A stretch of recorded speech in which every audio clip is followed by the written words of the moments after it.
الكريم أما بعد فأعوذ بالله من الشيطان الرجيم بسم الله الرحمن الرحيم إن الله وملائكته يصلون على النبي يا أيها الذين آمنوا صلوا عليه وسلموا تسليما اللهم صل على سيدنا ومولانا محمد معدن الجود والكرم وآله وصحبه وبارك وسلم صلاة وسلاما عليك يا رسول الله صلاة وسلاما عليك يا حبيب الله صلى الله تعالى عليه وسلم وعن معاذ بن جبل رضي الله تعالى عنه قال لي رسول الله صلى الله عليه وسلم مفاتيح الجنة شهادة أن لا إله إلا الله۔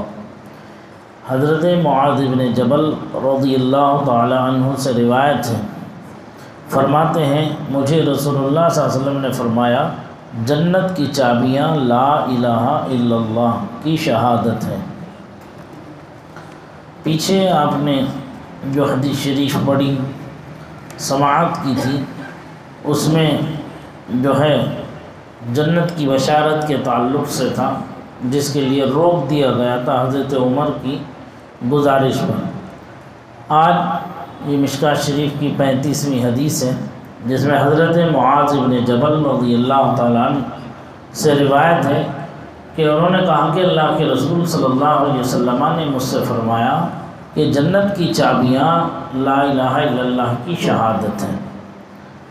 شارحین حدیث نے یہاں لفظ مفاتیح کا لفظ جو استعمال ہوا اس کے تعلق سے فرماتے ہیں مفاتیح کا لفظ جمع لانا اہل ایمان کے افراد کے اعتبار سے، یعنی ہر مومن فرد کی شہادت اس کے لیے جنت کی چابی ہے، تو جس قدر اہل ایمان کے افراد ہیں اسی قدر چابی ہیں۔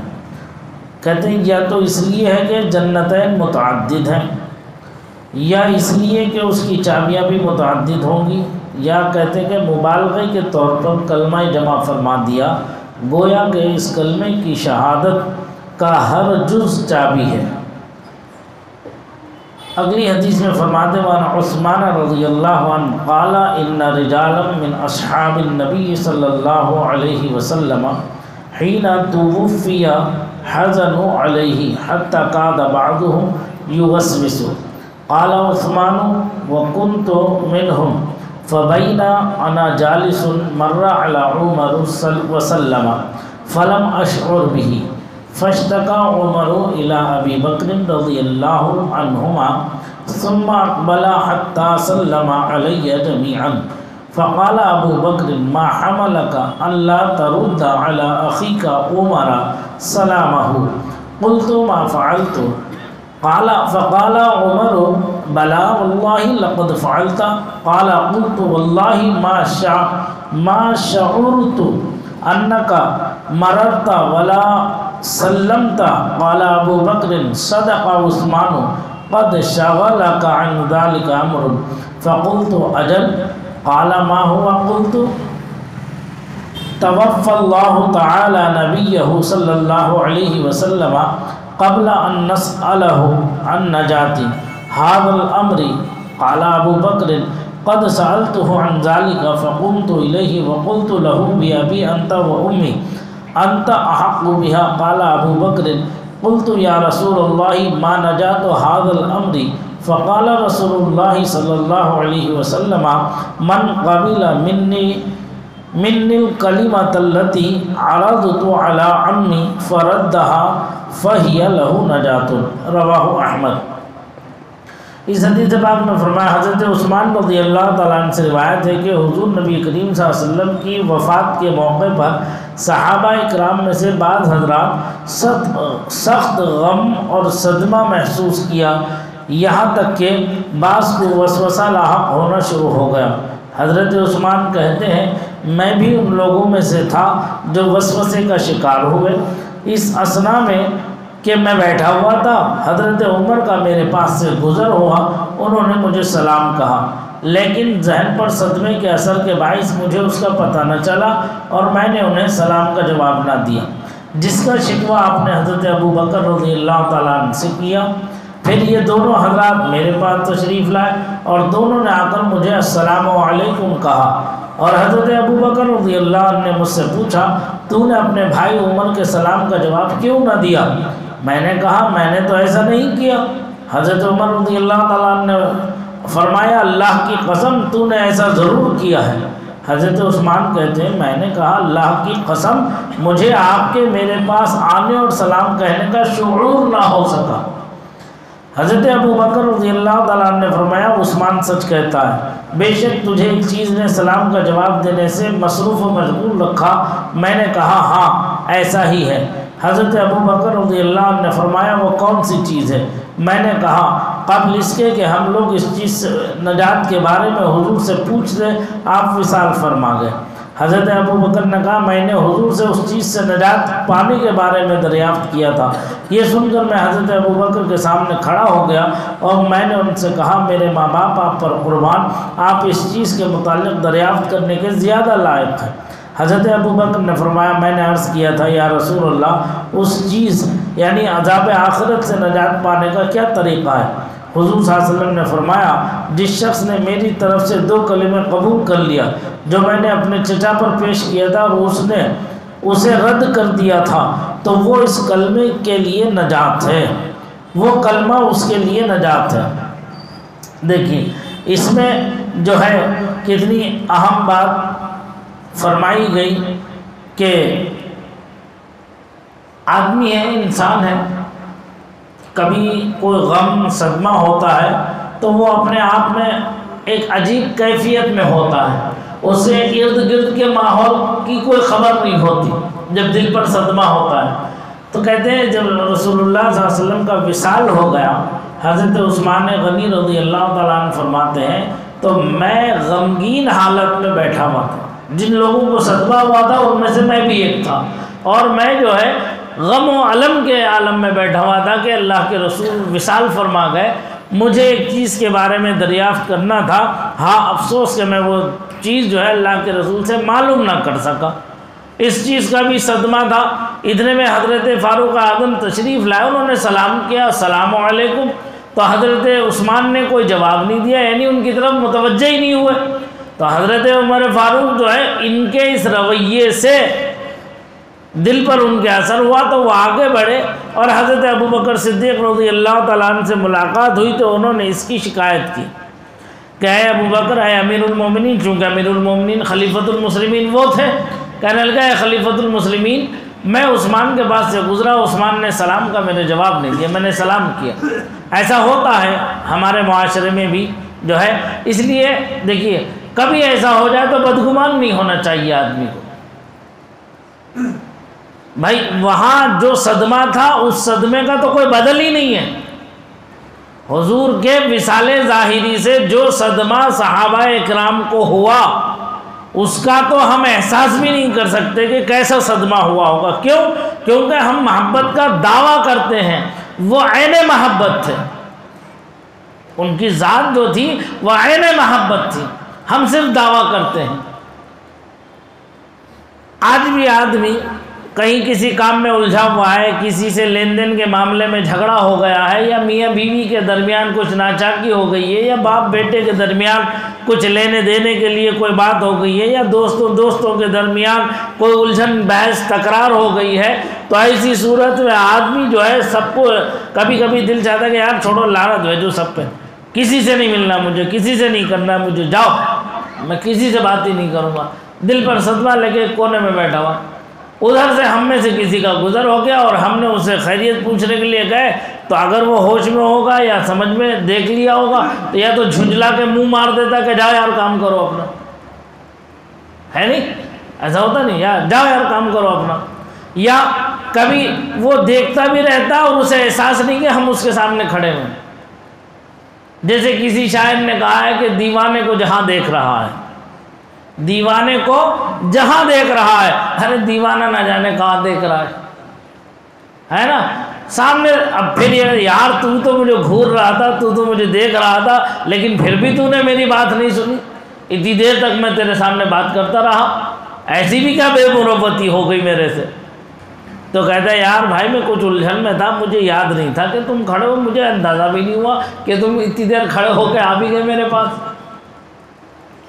یہ چیز کیفیت ہوتی ہے۔ تو ایسا ہی حضرات صحابہ کرام کے درمیان بھی حضرت عثمان غنی پر جو ہے سرکار کے وصال ظاہری کا بہت اثر رہا، اس اثر کے تحت آپ نے ان کا جواب نہیں دیا۔ حضرت صدیق اکبر کو جب اطلاع پہنچی تو حضرت فاروق اعظم کے ساتھ خود تشریف لائے، آنے کے بعد میں کہا السلام علیکم۔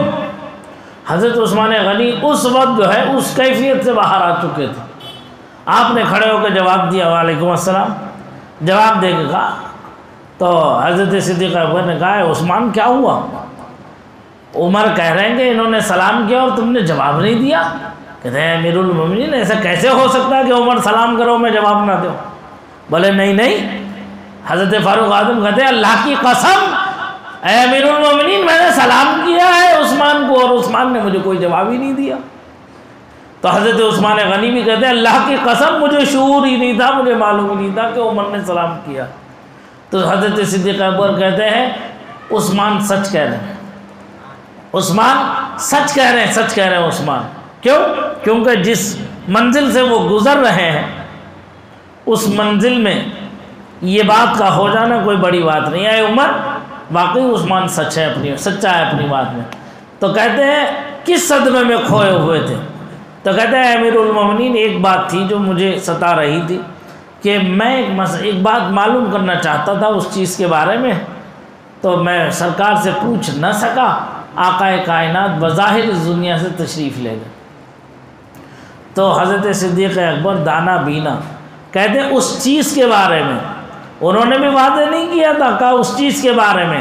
کہتے ہیں حضرت صدیق اکبر کہتے ہیں میں نے اس چیز کے بارے میں رسول اللہ سے دریافت کر لیا۔ کیا علم تھا، کیا جسے کہتے ہیں نا اڑتی چڑیا کے پر گن لینا، یہ خاص ہمارے ان بزرگوں ہی کا حصہ تھا جو اللہ نے خاص انہی کو عطا کیا تھا۔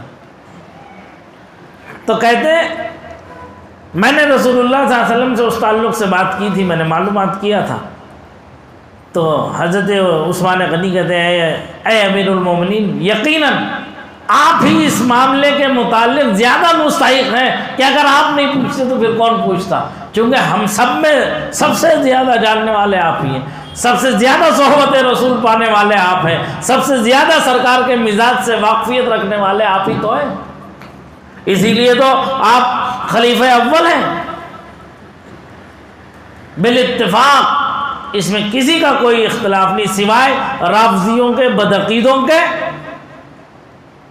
کسی کا کوئی اختلاف نہیں ہے۔ یہ اجماع ہے پوری امت کا کہ سرکار کے بعد انبیاء مرسلین کے بعد اگر انسانوں میں کوئی افضل ہے، برتر و بالا ہے تو وہ حضرت ابو بکر صدیق رضی اللہ تعالیٰ عنہ۔ کہتے ہیں میں نے سرکار سے اس چیز کے بارے میں پوچھا تو اللہ کے رسول صلی اللہ علیہ وسلم نے ارشاد فرمایا کیا چیز ہے وہ؟ کہتے ہیں عذاب آخرت سے نجات کے بارے میں پوچھا تھا، آخرت کے عذاب کے بارے میں جو ہے اس سے نجات کے بارے میں پوچھا تھا۔ تو کہتے ہیں رسول اللہ صلی اللہ علیہ وسلم فرماتے ہیں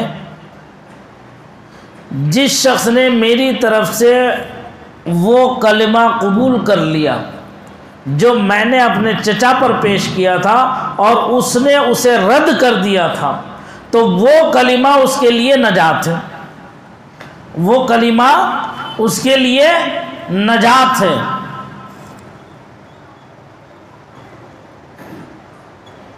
یہ کیا ہے؟ اللہ کے سوا کوئی معبود نہیں اور میں محمد مصطفیٰ اللہ کا رسول برحق ہوں۔ یہ چیز میں نے پیش کی تھی لیکن میرے چچا نے نہیں مانا۔ چچا کون ہے؟ ابو طالب۔ انہوں نے نہیں مانا، انہوں نے نہیں قبول کیا اس کلمے کو۔ کہتے ہیں جو اس کلمے کو قبول کر لے تو وہ جو ہے وہ کلمہ اس کے لیے جہنم سے نجات کا پروانہ بن جائے گا۔ پیچھے حدیث میں کیا فرمایا؟ جنت کی کنجی ہے۔ کیا ہے؟ لا الہ الا اللہ محمد رسول اللہ کی شہادت، یہ جنت کی کنجی ہے، اور جس نے اسے مان لیا، دل سے اقرار تصدیق کر لیا اور زبان سے اقرار کر لیا تو وہ جو ہے دوزخ سے عذاب آخرت سے اس کے لیے نجات کا پروانہ ہوگا۔ اللہ تعالیٰ مجھے آپ سب کو اس پر عمل کی توفیق رفیق عطا فرمائے، زیادہ سے زیادہ کلمے کا ورد کرتے رہنے کی توفیق رفیق عطا فرمائے، اور جو ہے ہمیں استقامت فی الدین، تسلط فی الدین کی دولت سے مالا مال فرمائے۔ یاد رکھیں، اللہ اور اس کے رسول کے فرامین پر عمل کرنا ہی ہماری زندگیوں کا مقصد ہونا چاہیے، اور اس کے علاوہ کوئی دوسرا نہیں۔ بس اتنا اس نیت سے عمل ہونا چاہیے کہ ہمارا خالق، ہمارا مالک، ہمارا رازق ہم سے راضی ہو جائے، دنیا روٹتی ہے روٹ جائے، چھوٹتے ہیں چھوٹ جائے، رشتہ داری ٹوٹتی ہے ٹوٹ جائے، لیکن اللہ اور اس کے رسول کی نافرمانی ہم سے کسی حال میں نہیں ہونا چاہیے۔ سمجھ میں آ رہی بات؟ تو جو ہے تبھی ہماری زندگی کامیاب ہے۔ دنیا 2 دن کی زندگی ہے، اور ہمیشگی کی زندگی جو ہے وہ آخرت کی زندگی ہے۔ ہمیں اپنی آخرت کی فکر کرنا چاہیے، ہمیں اپنی آخرت کی تیاری کرنا چاہیے۔ بس جب ہم اپنے مولا کے ہو جائیں گے، ہمارا مولا ہمارا ہو جائے گا، ہم اس کی امن میں چلے جائیں گے، اس کی جائے پناہ میں ہم آ جائیں گے، اس کی رحمت کے سائے تلے ہم آ جائیں گے، تو دنیا میں کسی ماں نے ایسا بچہ نہیں جنا ہے جو ہمیں کوئی زخم پہنچا سکے، ہمیں رتی برابر کوئی تکلیف دے سکے۔ کیوں؟ جبکہ ہمارا خالق، ہمارا مالک، ہمارا رازق، ہمارا پالنہار، ہمارا محافظ و نگہبان ہوگا، تو کس کی مجال ہے جو ہمیں کوئی تکلیف پہنچا دے۔ آج مسلمان چاہتا ہے کہ وہ نجات میں رہے، عافیت میں رہے، سلامتی میں رہے۔ جو ماحول بن رہا ہے ملک کا، جو ماحول بن رہا ہے عالم کا، دنیا کے نقشے کا جو عالم جو دنیا کا جو نقشہ بن رہا ہے، اس نقشے میں مسلمانوں کے لیے کوئی ٹھکانہ نہیں ہے۔ مسلمان ابھی بھی غفلت کی چادر اوڑھے ہوئے سو رہا ہے، عیش و عشرت کی چادر اوڑھے ہوئے سو رہا ہے، لہو و لعب میں زندگی کو گزار رہا ہے۔ وہ یہ سوچ رہا ہے کہ بس یہی دنیا ہے، یہی آرام ہے، یہ چند دن کی بات ہے۔